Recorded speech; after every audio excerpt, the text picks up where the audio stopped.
بسم اللہ الرحمن الرحیم۔ محمد صلی اللہ علیہ وسلم، خاندان، نشو و نما اور نبوت سے پہلے کے حالات۔ نسب نامہ مبارک۔ آپ کا مبارک نسب نامہ یہ ہے: محمد بن عبداللہ بن عبد المطلب بن ہاشم بن عبد مناف بن قصی بن کلاب بن مرہ بن کعب بن لؤی بن غالب بن فہر بن مالک بن نضر بن کنانہ بن خزیمہ بن مدرکہ بن الیاس بن مضر بن نزار بن معد بن عدنان۔ عدنان بالاتفاق حضرت اسماعیل علیہ السلام کی نسل سے ہیں، لیکن دونوں کے درمیان کتنی پشتیں ہیں اور ان کے نام کیا کیا ہیں، اس بارے میں بڑا اختلاف ہے۔ آپ صلی اللہ علیہ وسلم کی والدہ کا نام آمنہ تھا اور ان کے والد وہب بن عبد مناف بن زہیرہ بن کلاب تھے۔ یہ وہی کلاب ہیں جو والد کی طرف سے بھی آپ کے نسب نامے میں آتے ہیں۔ کہا جاتا ہے کہ ان کا اصل نام عروہ یا حکیم تھا، لیکن وہ کتوں کے ذریعے سے بکثرت شکار کھیلا کرتے تھے، اس لیے کلاب کے نام سے مشہور ہو گئے۔ عربی میں کلاب کتوں کو کہتے ہیں۔ قبیلہ: آپ قبیلہ قریش سے تعلق رکھتے تھے، جو پورے عرب میں سب سے معزز قبیلہ تھا۔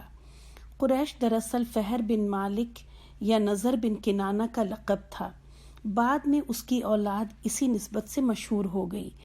یوں تو اس قبیلے کو ہر دور میں سیادت حاصل رہی، لیکن قصی کو ایک منفرد مقام حاصل ہوا۔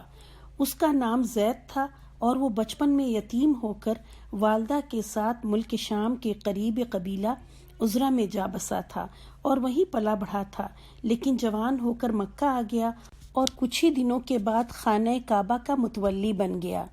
یہ قبیلہ قریش کا پہلا شخص تھا جو خانہ کعبہ کا متولی ہوا۔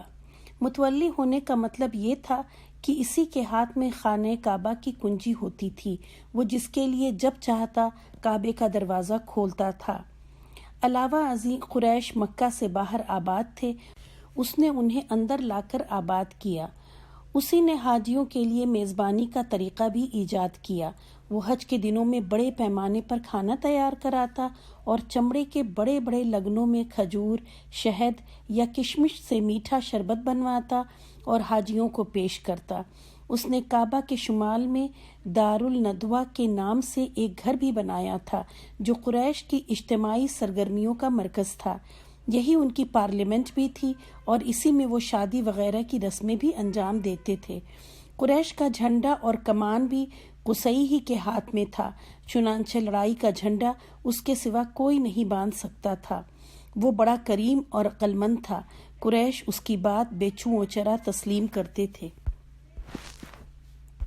خاندان: آپ صلی اللہ علیہ وسلم کا خاندان آپ کے پردادا ہاشم کی نسبت سے ہاشمی کہلاتا تھا۔ ان کو قصی کے مناسب میں سے حاجیوں کی میزبانی کا منصب حاصل ہوا، جو ان کے بعد ان کے بھائی مطلب کی طرف منتقل ہو گیا۔ مطلب کے بعد پھر ہاشم کی اولاد کو یہ منصب حاصل ہوا اور اسلام کی آمد تک انہی کے ہاتھ میں رہا۔ ہاشم اپنے زمانے کے سب سے عظیم انسان شمار ہوتے تھے۔ انہیں وادی بطحا کا سردار کہا جاتا تھا۔ وہ روٹی توڑ کر گوشت اور شوربے میں بھگوتے اور لوگوں کے کھانے کے لیے چھوڑ دیتے تھے۔ چونکہ عربی میں اس طرح کسی چیز کے توڑنے کو حشم اور توڑنے والے کو ہاشم کہتے ہیں، اس لیے ان کا نام ہاشم پڑ گیا، ورنہ ان کا اصل نام عمر تھا۔ قریش تجارت پیشہ تھے۔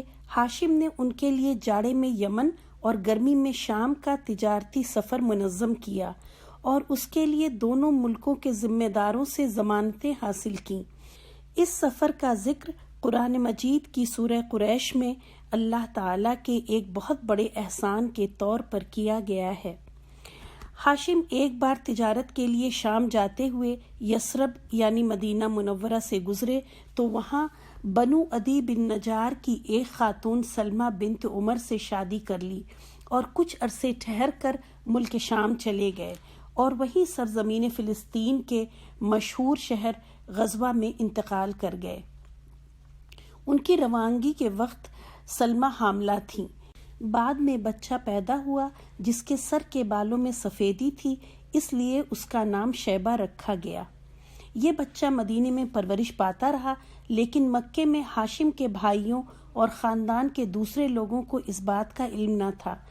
8 برس بعد مطلب کو اس کا پتہ چلا تو وہ مدینہ جا کر اس کو اپنے ساتھ لے آئے۔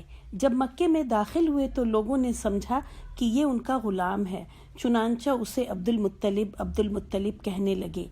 بالآخر وہ اسی نام سے مشہور ہو گیا۔ عبد المطلب بہت خوبصورت اور عظیم انسان تھے۔ ان کے دور میں ان کا ہم مرتبہ کوئی نہ ہوا۔ وہ قریش کے سردار اور مکہ کے قافلہ تجارت کے ذمہ دار تھے۔ جود و سخا اس قدر کرتے تھے کہ ان کا لقب فیاض پڑ گیا تھا۔ ان کے دسترخوان کا پس خوردہ مسکینوں، جانوروں اور چڑیوں کے کھانے کے لیے رکھ دیا جاتا تھا، اور اس بنا پر ان کا یہ عرف بن گیا تھا، زمین پر انسانوں اور پہاڑ کی چوٹیوں پر وحشی جانوروں اور چڑیوں کو کھلانے والا۔ انہیں زمزم کا کنواں کھودنے کا شرف بھی حاصل ہوا۔ اس کنویں کو بنو جرہم نے مکے سے جلا وطن ہوتے وقت پاٹ دیا تھا۔ اس وقت سے اس کی جگہ نامعلوم چلی آ رہی تھی۔ عبد المطلب کو خواب میں اس کی جگہ بتلائی گئی اور کھودنے کا حکم دیا گیا۔ انہوں نے کھودا تو پرانا کنواں برآمد ہو گیا۔ انہی کے زمانے میں خانہ کعبہ پر ہاتھی والوں کے حملے کا واقعہ پیش آیا۔ یہ سب حبشی تھے۔ ان کے سردار کا نام ابرہہ تھا، جو یمن پر قابض اور حکمران تھا۔ وہ خانہ کعبہ کو ڈھانے کے لیے 60,000 کا لشکر جرار لے کر آیا، لیکن جب مکے کے مشرق میں مزدلفہ اور منی کے درمیان وادی محصر میں پہنچا اور مکے پر حملہ آور ہونے کے لیے تیار ہو گیا تو اللہ تعالی نے اس کے لشکر پر چڑیوں کا جھنڈ بھیج دیا، جنہوں نے اس پر ٹھیکری جیسے پتھر برسا دیے اور وہ کھائے ہوئے بھس کی طرح ہو گیا۔ یہ واقعہ آپ صلی اللہ علیہ وسلم کی پیدائش سے 50 یا 55 دن پہلے پیش آیا۔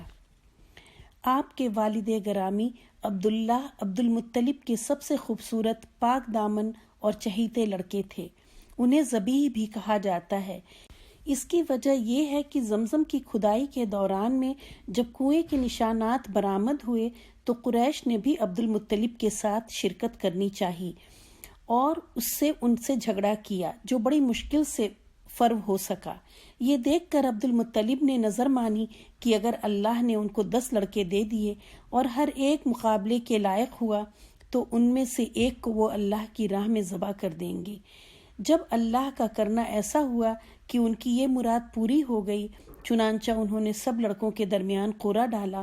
قرعہ عبداللہ کے نام نکلا، لہٰذا ان کو ذبح کرنے کے لیے خانہ کعبہ کے پاس لے گئے، مگر قریش نے انہیں روک دیا۔ بالخصوص عبداللہ کے بھائی اور ماموں سخت آڑے آئے۔ بالآخر یہ فیصلہ ہوا کہ ان کے بدلے 100 اونٹ ذبح کیے جائیں، چنانچہ عبد المطلب نے ایسا ہی کیا۔ اسی لیے آپ کو 2 ذبیحوں کی اولاد کہا جاتا ہے، ایک ذبیح حضرت اسماعیل علیہ السلام تھے اور ایک آپ صلی اللہ علیہ وسلم کے والد عبداللہ۔ اسی طرح آپ کو 2 فدیہ دیے گئے بزرگوں کی اولاد بھی کہا جاتا ہے، کیونکہ حضرت اسماعیل کو مینڈھے کا فدیہ دیا گیا تھا اور آپ کے والد کو 100 اونٹوں کا۔ عبداللہ کی شادی آمنہ بنت وہب سے ہوئی، جو اس وقت قریش کی سب سے بلند پایہ خاتون تھیں۔